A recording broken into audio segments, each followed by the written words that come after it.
guys, welcome to this week's podcast episode. And I've got a really inspiring guest here from the we almost next door neighbors, Rick Ornelas, and he's actually got an incredibly inspirational story of a near death experience leading to a spiritual awakening and creating a global movement to spread positive change. And he's been over 100 podcasts, so he's no stranger to the podcasting world. And I love guests that have a lot of experience. And I'm really happy to have Rick on the show and talk about resiliency and leveling up. Having me, Christopher. It's a pleasure to be on your show. Yeah, I know we connected, and I know I've heard your story. So share your story, and then I'm excited to dive into the conversation to inspire the audience. Well, first off, thank you for asking. My story, I don't see. I know a lot of others are very interested in it. I see it as just part of my journey, part of my life, and it goes back to 2020, and then it'll go beyond that. But in 2020, when the pandemic hit, I found myself getting really anxious and fearful of what the future held because I lost that illusion of control that we all feel we have on a daily basis. And it was very stressful for me. I'm someone that likes to, have things said, and not having that control caused a lot of anxiety. So I went into a dark place for a short period of time. And then I realized that there was others that were far worse off than I was. There was people that were dying and people that were having much bigger challenges. And so I decided first, I realized that I knew better from coaching others. And then I decided to do what I could to help and empower others. And so I started to write. And I wrote a blog article about using the quarantine as a time to better myself, to connect with others, to express gratitude, to volunteer, to do these things that were in my control. And that was very well received. And then in the writing process, it reminded me of a book that had been in my head for over 20 years. And it was a book that I wanted to write that I never wrote because I always figured I didn't have enough time. And now I was blessed with the gift of time. And so I started to write my book and went about it very methodically, just writing every afternoon, a few, hours a day, committed to about 500, 750 words a day. And maybe about 6 weeks in, my writing changed and my writing flourished. Maybe about 2 months in, my writing flourished. And I felt really spiritually connected, and my writing went from 500 words a day to writing whole chapters over 2,000 words in a couple hours. And I really felt that I was really connected with God or the Holy Spirit, and that the words were just flowing through me, that I was just typing and couldn't type fast enough. And that's where I really felt that God wanted me to get the book out quickly. And so I finished the book in under 3 months, and then got it published in just a few months later in October of that year, and got it out. And in the time that I was really spiritually connected, I was waking up in all hours of the night, and I was having dreams and visions, and felt that I was being called to do more than write a book. And that's where the idea for I Spark Change was born, that I needed that people would be inspired by my book, and that I needed to do more. So I created I Spark Change in the fall of 2020, and then continued to build it, and I'm still building that to this day.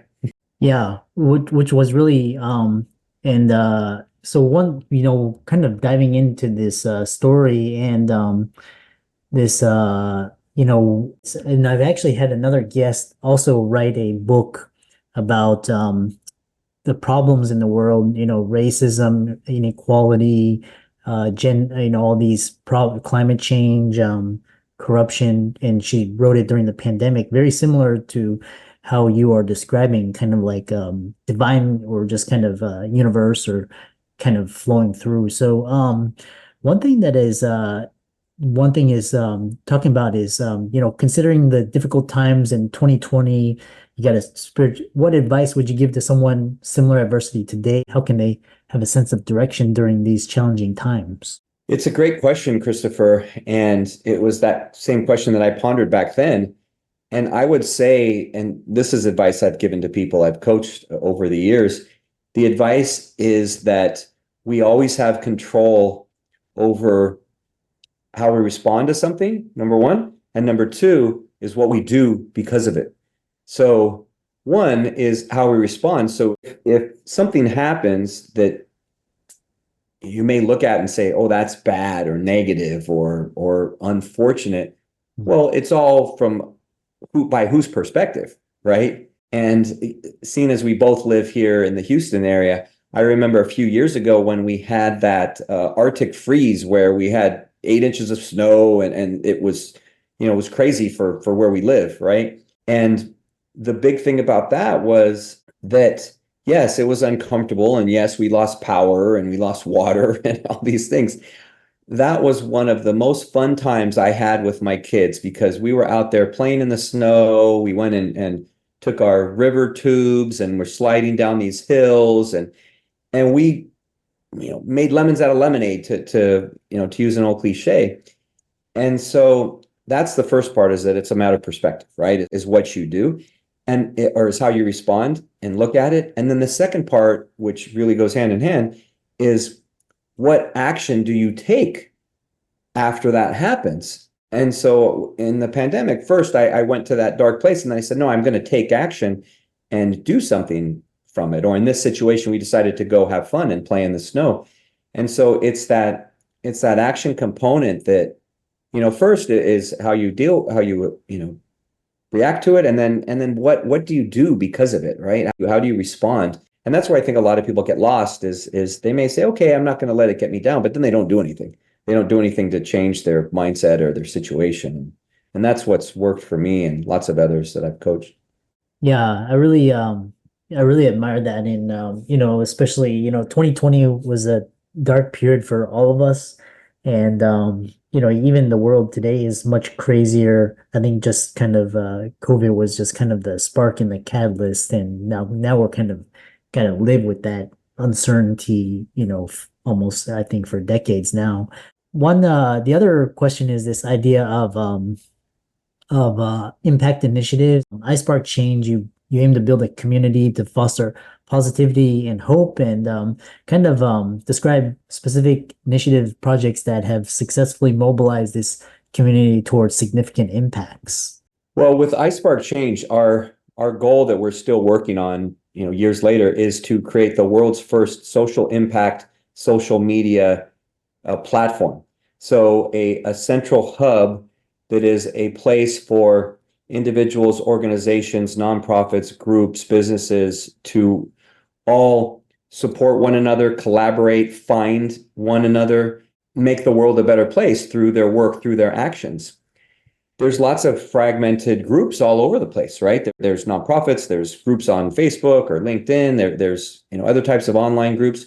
There's not one central place that, if you take some of the other social media outlets that are out there, it's like a LinkedIn and a dating site for social impact all mixed in together. And so what we're looking to do is we're building that now. And how we started, the projects we did to start were create a community. So create a community. We started on social media. We started online to create a community. We're somewhere around 30,000 now. A community to connect with people that were looking for something positive, something to make a difference and wanted to be inspired. And so through our social media, we'll have daily inspiration, motivational content, and we send out our monthly newsletter, and I work with individuals and businesses that are looking to increase that social impact component. And all of those are the ways that we're going about spreading that positive change and making what we're all about a reality. Yeah, one thing we have a lot of talk about resiliency, and one thing I love to pick brains on is what's wrong with the world today? It's like every time you turn around, there's a school shooting, there's government fraud, corruption, there's climate change, there's inflation, war. You know, it seems like the world is getting worse and worse. What's wrong with the? Is it the media? Is it our perception? Is it just like kind of we're entitled, or is it just kind of, or is the world really getting worse and worse? And kind of individuals, outstanding individuals with your work is trying to change that. I think an argument could be made for all of the things you mentioned, Christopher. I believe it's a few things. I believe it is a matter of perspective. I Mhm. believe that our accessibility to information has amplified these atrocities around the world to make them seem like they're commonplace. Mhm. The reality of where we are in the world is we are in the most prolific times ever. We have the highest access to information ever in the history of humanity, which leads to fosters a lot of creativity and a lot of expansion of great ideas and growth and collaboration. And the media, as the saying goes in the media, if it bleeds, it leads. So they will share the negative stories, all these atrocities, because our brains are hardwired through evolution to be more in tune with negative information than positive information. So you put all that together, and we have this illusion of, oh my gosh, the world is, coming to an end. And I've even caught myself. My wife showed me just yesterday. She showed me something about there's like dozens of tornadoes going on in Oklahoma, and it looks very scary. And you say, wow, that's crazy. The fact remains that things like that have always been there. There's always been natural disasters. There's always been, fires, shootings, everything. I think it's just a combination of those things that make it appear so much worse. And that's what we're looking to change. I mean, our goal within 5 years of launching is to have 1 billion people on the platform. And so with 1 billion people on the platform, we feel we can make a dent in having that positive impact on a daily basis. Yeah. Yeah, I love that. I was talking to my wife the other day and I've been doing a lot of thinking. I'm like, what would it be like if you just like, because I spend I'm in Houston, right? But every time I go to Austin, I feel this very vibe and culture where people are very accepting and people, question, they're like open, like, civil discourse, civil dialogue. And then I'm like, Mhm. anytime I come back, I'm like, oh, this is how, civility is. And I'm like, well, what if I spend more time in like Europe and like kind of, Copenhagen, like, these blue zones and Latin America, what would that do? And just interesting just to, kind of ponder so the other question is, so you've written a book which we'll put in the links in the show notes. It's on Amazon. It's called 12 Hours of Heaven Lessons. You less than 3 months. What are you trying to get out of that book? And how did it serve you in both personal and professional transformation? When I wrote the book, it was always just because it had been in my head ever since. It was inspired by a car accident. That's the near-death experience that you spoke of earlier, Oh, where to sum it up, over 20 years ago now, I was living in Southern California with my wife and 2 young daughters, and we were driving back from a birthday party in a Southern California freeway in the rain, and I lost control of my vehicle, and oh, we spun across multiple lanes one way and back across multiple lanes the other way and went up a dirt embankment, and the car completely flipped over and landed back on the wheels. And by witness reports and police reports, we should have been seriously injured or possibly killed, and we didn't have a scratch. And in that time of reflection, that's where I had the idea for 12 Hours of Heaven. Not that I spent time in heaven or anything, just that the idea of, an angel coming down to help in your time of need. And so when I wrote it, my whole goal in writing 12 Hours of Heaven, Lessons for a Better World, was to give people inspiration and hope in a time of need. And so I didn't write it seeking to gain anything, seeking, anything from it. I wrote it with that intention, and that's still my intention in writing it, is that whoever reads it, that they get it positively impacts them in some way. And then with creating iSpark Change, that's where I felt, okay, this is a springboard to do more work and to impact more people. And so that's what I'm still working on today. And I feel, Christopher, that my personal belief is that it's going to touch the lives that it's meant to touch, and iSpark Change will affect the individuals it's meant to impact and affect. And beyond that, I don't seek to do anything for financial gain or growth. I mean, has creating iSpark Change and writing my book, has it gotten me a lot of interviews and things like that? Sure. That was never my intent when I wrote it. Yeah, it's kind of like it reminds me of this ripple effect where it's kind of like sometimes you're like, again, this is just kind of illusion, but like Noah, he was like inspired to build an ark to kind of save you know, humanity and the planet. And sometimes, you have these divine inspirations to write a book or, make a movie, something, and then somebody serendipitously comes upon it and it like changes their life. They start doing others. So it's kind of reminds me of that. So what how future aspirations and talk about kind of your work and how people can find out more about it, how they can contribute and help and connect with you. Thank you for asking that, because our big goal is to grow iSpark Change and make more people aware. So anyone can go to isparkchange.com, the letter I, sparkchange.com. They can join our community there. They can follow us we're on every social media platform. We have the most active Instagram and Facebook, anywhere, LinkedIn, TikTok. They can find us on all these platforms. As I said, we have daily inspirational and motivational content, so they can follow us there. And then if they go to the website, they can sign up to or leave their information to receive our newsletter, where we share individuals that are making an impact in humanity. We do social impact spotlights. We have a podcast where we share people that are making the world better. And in that, we'll soon be sharing more information about the next phases of iSpark Change and a beta version of that app and taking it to the next level. So anyone that hears this, that's inspired to join us or learn more about us, then I encourage them to check out those different platforms. I love that. I really love talking to you and I love your story is very inspirational.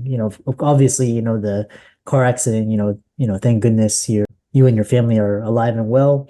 And for all the audience, be sure to check out the book 12 Hours of Heaven. Will be in the links and show notes. So you can also go to Amazon and give Rick a like and follow on social. And I know he's got to the next interview. And so thanks so much. And thanks for coming on to the podcast. Thank you very much, Christopher. It's been a pleasure.